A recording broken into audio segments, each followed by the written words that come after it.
Hello, my name is Vasco Araújo, and passionate as I am for public speaking and media training, I want to support all of those who feel the need to communicate better in front of their audience or in front of the cameras. Today, I want to talk to you about how we can strategically use a lead in the initial planning of the speech script. In journalism, right after the news title, the lead is presented. In it, readers find, or at least should be able to find, an answer to the essential answers to a set of questions: who, what, where, when.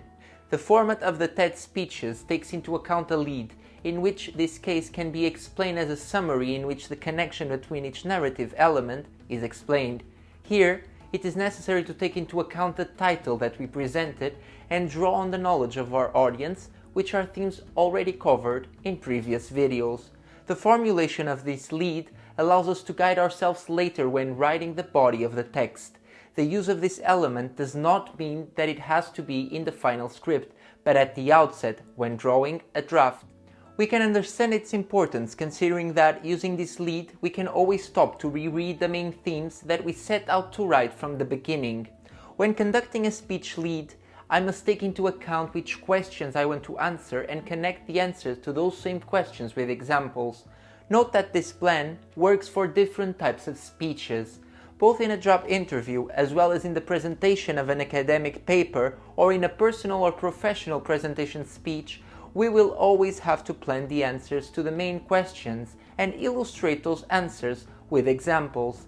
Let us look at a presentation of a theme at a conference, in this case of a popular speech delivered by Sir Ken Robinson in TED Talks. This talk is called "Do Schools Kill Creativity?" In it, the author of the speech conducts the following reflection: the potential of education is transformed if we focus on the creativity of children instead of outdated models of education.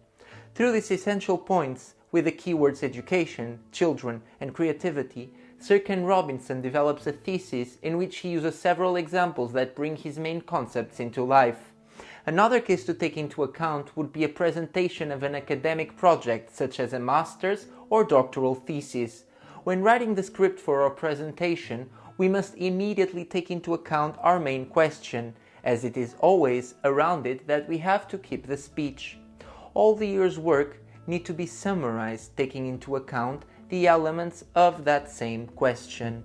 Finally, both in an interview with the media and in a job interview, we will expose ourselves personally or professionally, and we will therefore have to choose the one that will be the highlight of our message.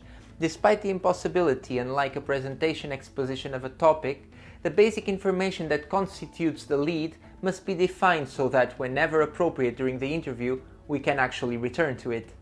Thus, some ideas are presented on how to strategically use the lead in the discourse planning. Thank you for watching, and be sure to explore Disruptive Media Training's videos and blog.